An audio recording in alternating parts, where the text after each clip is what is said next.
Good afternoon. It is exactly 4 p.m. East African time. Welcome to the broadcast. This is TV47 live from our broadcasting center here in Nairobi, Kenya. We have a lot lined up for you on our afternoon broadcast, but first, here's what is coming up.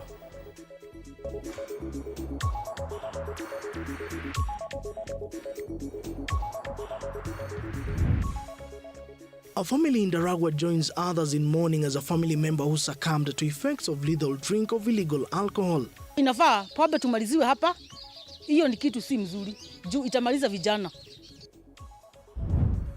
The Health Ministry begins the training exercise for SHA staff on the health systems in readiness for deployment across the country as the October 1st D-Day for rollout of the SHIF program draws closer. Training of trainers is basically aimed at equipping the healthcare providers with the necessary skills.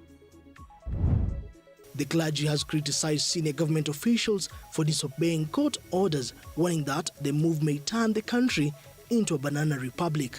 Whether you are a top cop, top police officer, and even the members of parliament, if it is a court issue, we want you to obey the courts. Once again, good afternoon. Welcome to the broadcast. My name is Moige William and this is TV47 News Now. We start off here in Nairobi, Kenya at the steps of the Supreme Court of Kenya, whereby this afternoon the Chief Justice, that is Martha Koome, has issued a statement condemning what she termed as intimidation and also interference of independence of the judiciary. This follows the withdrawal of security personnel that includes a police officer, that is a driver, and a security personnel that were attached to the High Court judge, that is Justice Lawrence Mugambi, on Sunday. Chief Justice Martha Koome said that this equals to intimidation. Let us get to listen on what Martha Koome had to say earlier on. The continued defiance culminated in contempt of court proceedings, where the acting Inspector General was subsequently found in contempt and sentenced on the 13th of September 2024. In the wake of this ruling, a disturbing action was taken by the National Police Service over the weekend. The security detail assigned to Honorable Justice Mugambi were disarmed and withdrawn.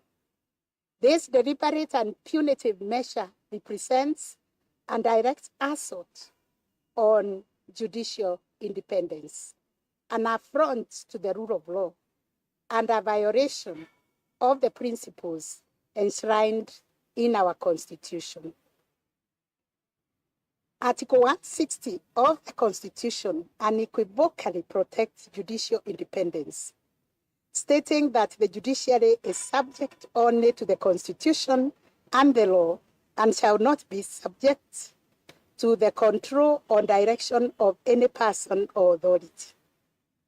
Additionally, any benefits or conditions of service related to a judge's position, including their security, must not be varied to their disadvantage, particularly in retaliation for the lawful execution of their judicial duties. It is crucial to remember that judicial independence is not a privilege for judges. It is the cornerstone of justice for all citizens. Judges must be free to make decisions based solely on the law without fear of retribution or interference. Elsewhere, a family in Kiandege village of Ndaragwa, Nyandarua County, is now mourning the death of their loved one, who is alleged to have consumed illegal alcohol on Saturday evening, which led to his death. The deceased grandmother, Sarah Wamboi, stated that her grandson, Eliud Minor, aged 43, complained of stomach pains that evening, and when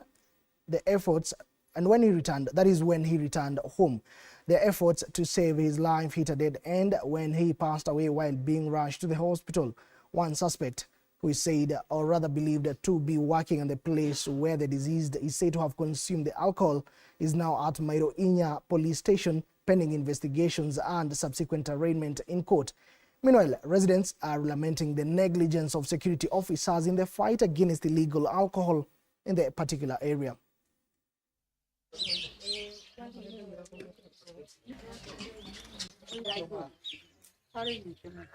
Kuja akapiga mlango ngamuuliza ni nani, hasemi. Kifungua mlango ngaona ni Eliud. Ngamuuliza Eliud ni nini? Damu tunamwagika. Akakuja akakaa hapa ngamuuliza nakula ni kitu gani unakula? Aliniambia ni tembo. Unakunywa wapi? Kwa mtonyi. Kwani ni tembo? Nakunywa kwa mtonyi. Saa hiyo maneno yalikuja. Kuna familia mingi ambayo ni kulia wanalia, majeneza inaletwa nyumbani kwa sababu ya pombe baya. Wachukue hatua ya haraka. Isiingizwe siasa, wacha ile kazi Rigathi alifanya tukaweza kupitisha sheria tukiwa wa kwanza, hiyo pombe yote imerudi. Na hata wakazi wa hiyo area wanasema hizo pombe ziweze kumalizwa. Sisi sheria tumeweka. Ni kwa nini hiyo sheria haifanyishwi kazi? Kwa hivyo tunaomba idara ya polisi, that is the Kenya Police, na idara ya County Commissioner. Inafaa pombe tumaliziwe hapa. Hiyo ni kitu si mzuri. Juu itamaliza vijana. Na vijana wa kesho ama watoto wa kesho hakuna. Mwenye alifariki aliacha watoto wadogo sana. Hiyo inafaa kumalizwa. Mimi naweza ongea hivyo. Serikali itusaidie kumaliza pombe Kiandege. Na Kiandege pombe ni mingi. Virabu ni mingi hata kuliko wenye wanakaa huko. Quite unfortunate. Now, to matters of health. The Ministry of Health has begun a sensitization and training of the SHA, that is the SHA staff, on health systems in readiness for deployment across the country as the rollout of the program is set to commence on October 1st draws closer. National training of trainers is aimed at equipping the health care providers with skills to be able to navigate the portal effectively for better handling of patients. So far, 7,876 health care providers have been paneled in the SHA portal. This training is aimed at leveraging on the ICT infrastructure in order to achieve the universal health coverage that is a UHC goal. Health Cabinet Secretary Deborah Barasa has indicated that this program is efficient and effective, stating that it will be the key to eradicating fraud in the health sector.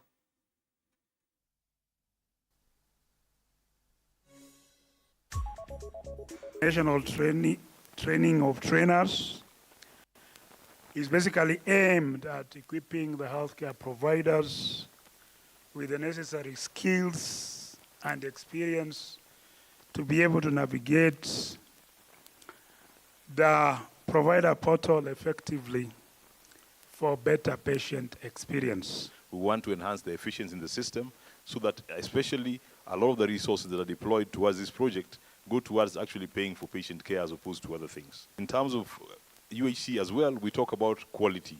It's not just about accessing care. It has to be of a sufficient quality to be effective. Otherwise, then we don't improve health outcomes. That this platform is quite efficient, it's effective. We will start with the minimum viable product, but gradually we want to improve it to have an integrated end-to-end kind of a system that is comprehensive, that will avoid fraud. And these are examples. Like for KEMSA, we'll be able to monitor how products are coming from national down to the facility and reducing on human-to-human interface. Equally, the Intersex Kenya Education Advocacy has now strongly condemned the practice of gender mutilation of children born with both male and female characteristics in an effort to assign them to either male or female gender. Speaking at a community sensitization event regarding intersex individuals at ELCK, Itiario in Kisii South, human rights advocate Diana Boyani emphasized the need to give children the right to decide for themselves once they are grown and understand their own gender identity. Only then should they consent to surgery or removal of one gender.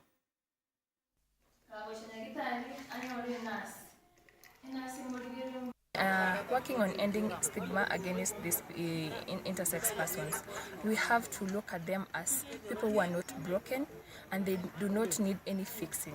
Intersex persons are people like us and they do not need any fixing. Let us love them, let's give them love, let's not violate their rights. Pata masomo leo mazuri kabisa juu ya kwenda kuelimisha watoto wenye watakuwa na intersex. Nitawaelezea na kuwaelimisha wakuche pamoja, wasiona aibu ama wakuwe na stigma. Katika binadamu na kuumbwa tunao watoto ambao wanazaliwa kama intersex. Na intersex katika jamii tumekuwa tukiwabagua. In fact wamekuwa wakifichwa. Hatujui watoto wenyewe wakikuwa hawajielewi. Elsewhere, residents of Nakuru have decried the imposing of the new land rates that owners are expected to remit to the county government of Nakuru annually. In August 2024, the county government of Nakuru announced a window of between August 12th to September 18th, 2024 for inspection of the draft valuation roll adopted by the cabinet in June 2024. However, residents are unhappy with the process. Chichi Josephine tells us more. The new rates have sparked outrage among Nakuru residents who are now taking Governor Susan Keke and the ward representative to task over the implementation of the draft. Na tumeona kwamba wale tumekwenda huko kuuliza ni pesa ngapi tunatakiwa kulipa, ambayo inasemekana ni 2% ya ile value serikali imeweka, iko too high.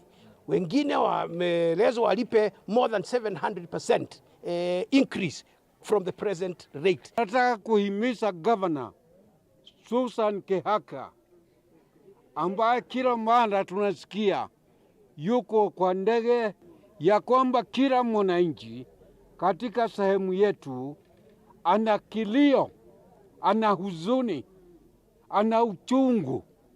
Kwani tulienda ndani ya debe kumchagua.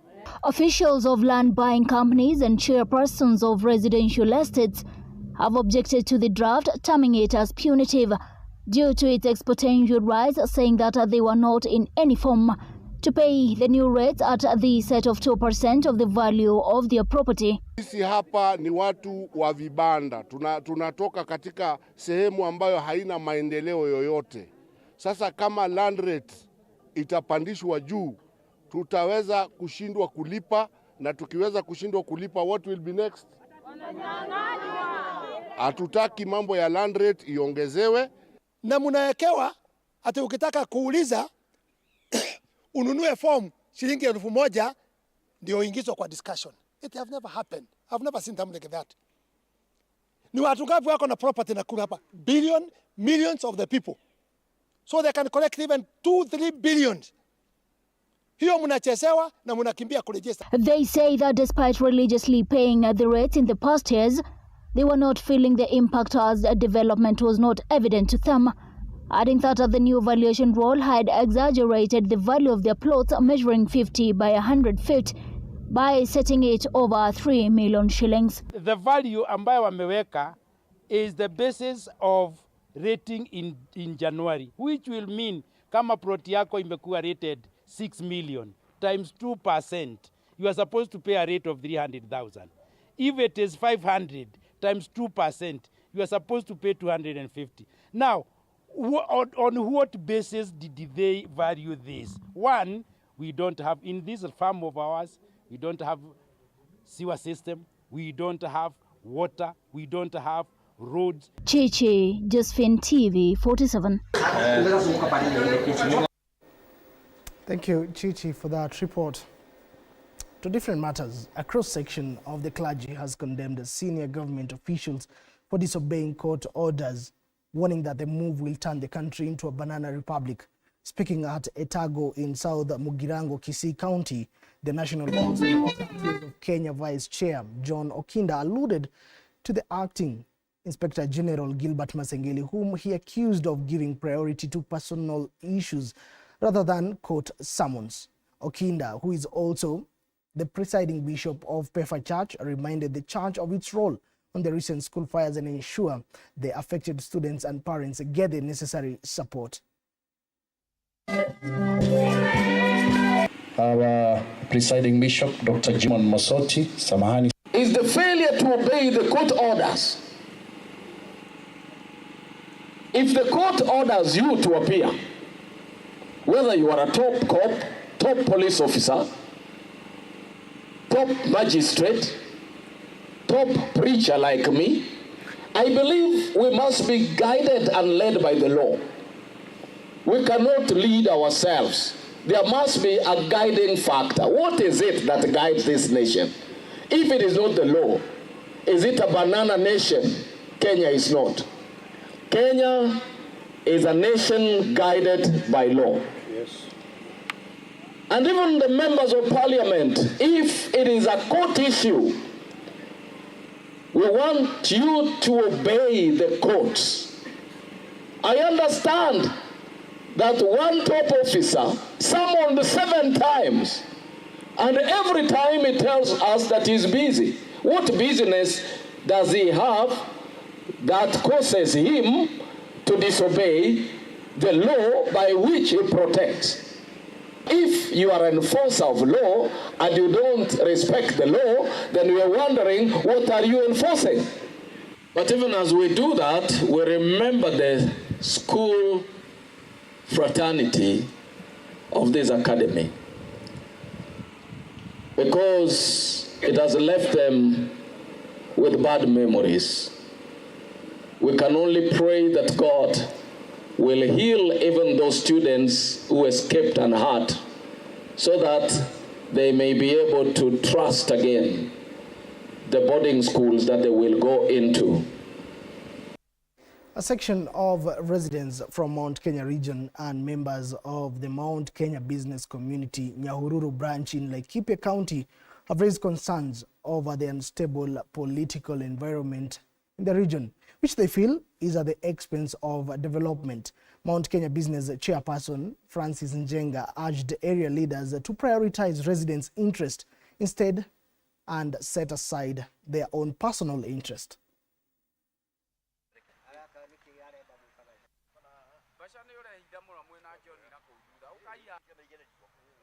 Lakini tuna jambo ambalo tunajiuliza.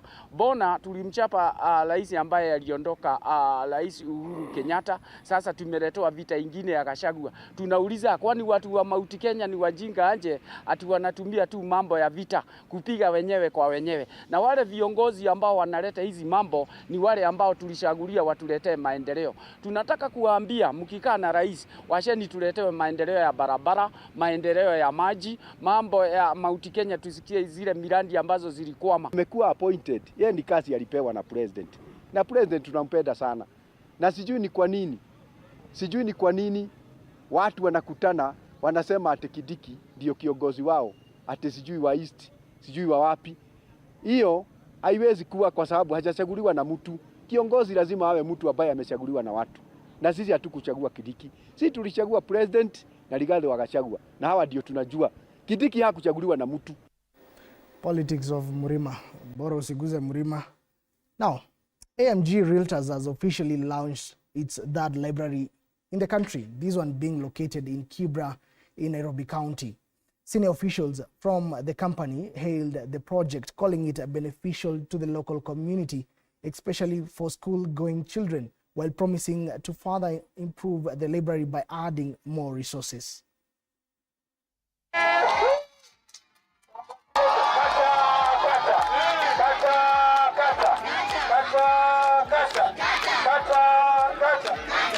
Wengine wanaweza uliza kwa nini mlichagua Kibera. Tuseme ya kwamba sisi tunaangalia sana sana mahali tunaweza saidia watu wengi waweze kusaidika. Kwa sababu masomo ni kitu ya maana sana na ni kitu ambayo inaweza kubadilisha maisha ya mtu hata ikiwa ametoka wapi ama wapi. And God willing tutaweza kuexpand, tuchukue mahali kubwa na pia tuende kwa hizo locations zingine. Hakuna kulipishwa, mtu asikuambie leta 10 bob ama 20 bob ndio uingie. Ujue ni bure kabisa. Ni bure. Elimu ndio itakufungulia milango mingi. Kama mimi kama wenye hii kampuni na wengi ambao wameweza kufaulu. Kwa hivyo mtumie hii maktaba kujiendeleza na kuactualize hiyo vision ambayo Mungu ameweka ndani yako. Maybe wewe ndio utakuja kujenga library kubwa kushinda ile iko hapa leo.